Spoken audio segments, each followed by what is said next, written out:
নমস্কার বন্ধুরা, সুচেতন প্রয়াসে আপনাদের সবাইকে স্বাগত। কবিগুরুর নৈবেদ্য কাব্যগ্রন্থের প্রার্থনা আজকের নিবেদন।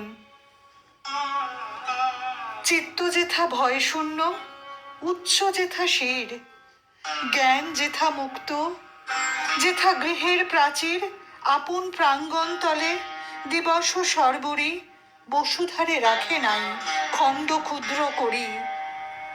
যেথা বাক্য হৃদয়ের উৎস মুখ হতে উচ্ছ্বসিয়া উঠে, যেথা নির্বারিত স্রোতে দেশে দেশে দিশে দিশে কর্মধারা ধায়, অজস্র সহস্রবিধ চরিতার্থতায়।